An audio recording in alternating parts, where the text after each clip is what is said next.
बात हो रही है वही मशहूर मरूफ सयाहती मकाम पहलगाम और गिरदनवा के इलाकों में तकरीबात हो रही है। मावूरा और इलाका अगर सयाहती लिहाज से देखा जाए ये काफ़ी अहमियत का हामिल है, क्योंकि इन इलाकों में काफ़ी होटल्स है जहाँ पे सयाह आके रुकते हैं और जिनके लिए खाने पीने के साथ साथ रहने और ट्रांसपोर्ट के हवाले से अगर इंतज़ामात की बात की जाए तो इस इलाके में इस तरह के इंतज़ामात है। तो आज नए साल के हवाले से यहाँ पे जो स्टेक होल्डर्स है इन्होंने यहाँ पे तकरीब का एहतमाम किया था, इनसे हम जानने की कोशिश करेंगे। सबसे पहले हिलाल साहब है। हिलाल साहब, आप अपनी डिजिग्नेशन बताइए और ये जो तकरीब है इसका मुद्दा मकसद क्या है? मेरा नाम हिलाल अहमद रैना है। मैं यहाँ पे हमने लोकली जो यूनाइटेड होटल्स एसोसिएशन ये यूनियन बनाया है होटल्स का, जो भी यहाँ के लोकल गांव है रूरल टूरिज्म, रूरल एरियाज के रूरल टूरिज्म को प्रमोट करने के लिए मैं उसका चेयरमैन हूँ जी। बिल्कुल। तो इस तकरीब का मुद्दा मकसद क्या है? तकरीब का मुद्दा और मकसद यही है कि हमें रूरल टूरिज्म प्रमोट करना है। बिल्कुल।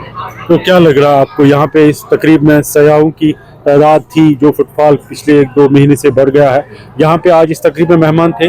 बिल्कुल, बहुत सारे थे। अभी हमारा जो प्रोग्राम है 7 बजे तक चलेगा। अभी आ रहे हैं गेस्ट, चेक इन करेंगे तो बहुत सारे गेस्ट आएंगे। और तो क्या मैसेज रहेगी? मैसेज यही रहेगी कि टूरिज्म को हम ये गुजारिश करते हैं, तमाम जो मुल्क के टूरिस्ट्स हैं उनको हम दावत देते हैं कि आप यहाँ आए, यहाँ पे हम आपके वेलकम के लिए खड़े हैं। तो फारूक तांतरे साहब इस वक्त मेरे साथ। हिलाल साहब आप बने रहिए। फारूक साहब क्या बताएंगे ट्रांसपोर्ट के हवाले से, क्योंकि ट्रांसपोर्ट की भी ज़रूरत पड़ती है सयाहों को, इस हवाले से क्या इंतजाम है? आज जो हमने यहाँ पे जो इवेंट हमने यहाँ पे बनाया है, इसका मकसद और मुद्दा यही है कि जो ये एक्चुअली जो दावत हो रहा है यहाँ का जो इलाका है ये रूरल एरिया है, इसको प्रमोट करने के लिए टूरिज़्म जो रूरल टूरिज़्म है उसको प्रमोट करने के लिए ऐसे इवेंट हम यहाँ पे हमने इसका इनेकाद किया है।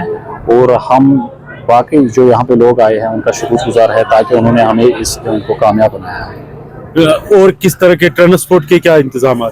ट्रांसपोर्ट जो यहाँ का ये पहली बार यहाँ पे रजिस्ट्रेशन हुई है। जो टूरिस्ट टैक्सी सोमो स्टैंड है, green valley tourist taxi stand है, उसका प्रेसिडेंट हूँ मैं, और ये नया ही इसकी रजिस्ट्रेशन हुई है। और जो होटल एसोसिएशन है हमने ये मिल के इस प्रोग्राम को यहाँ पे मुनक्किद किया है। तो हिलाल साहब आखिर में ये बताइए, क्योंकि आप रूरल एरिया की बात कर रहे हैं कि यहाँ पे जो रूरल टूरिज्म है ये बढ़ जाए, तो क्या और मजीद करने की ज़रूरत है सरकारी सतह पे या आप लोगों की सतह? हमारी सतह पे जो करना था तो हम कोशिश कर रहे हैं, लेकिन हमारी एडमिनिस्ट्रेशन से ये गुजारिश रहेगी कि रूरल टूरिज्म की तरफ भी ध्यान दिया जाए जी। रूरल टूरिज्म को भी प्रमोट करने की बहुत ज़्यादा ज़रूरत है। क्या क्या आपके मुतालबात यही है कि हमारे जो यहाँ पे होटलियर है पार्क्स डेवलप करने हैं, बाकी जो होटलियर्स के मसाइल है उनकी तरफ ध्यान देने हैं। ऐसे टूरिज्म डिपार्टमेंट को ऐसे इवेंट्स करने की ज़रूरत है यहाँ पे, उससे यहाँ पहलगाम का टूरिज्म बहुत बूस्ट होगा। आपका बहुत बहुत शुक्रिया। ये थे हिलाल रैना साहब जो चेयरमैन है यहाँ के होटलियर्स में, और यहाँ के ट्रांसपोर्ट के चेयरमैन फारूक साहब भी मेरे साथ मौजूद थे जिन्होंने आज के इस तकरीब का एहतमाम किया है। और मुद्दा मकसद ये है कि जो रूरल टूरिज्म है वो यहाँ पे बढ़ जाए और जो मुश्किलात है, मसाइल है सरकारी सतह पे वो हल हो जाए, और अपनी तौर तरीके से ये कोशिश कर रहे हैं। और सयाहों की जो आमद है, आजकल आप देख रहे हैं कि सयाह जो है वो आ रहे हैं और यहाँ के दिलकश और दिलफरेब नज़ारों से लुत्फ़ अंदोज़ हो रहे हैं। बहरहाल इनकी ये काविश किस हद तक रंग लाती है आने वाला वक्त ही तय कर सकता है, लेकिन फिलहाल के लिए ये एक अच्छी कोशिश थी। और इसके साथ ही अपने मेज़बान गुलजार अहमद गलाई को अगले प्रोग्राम तक के लिए इजाज़त दीजिए। खुदा हाफ़िज़।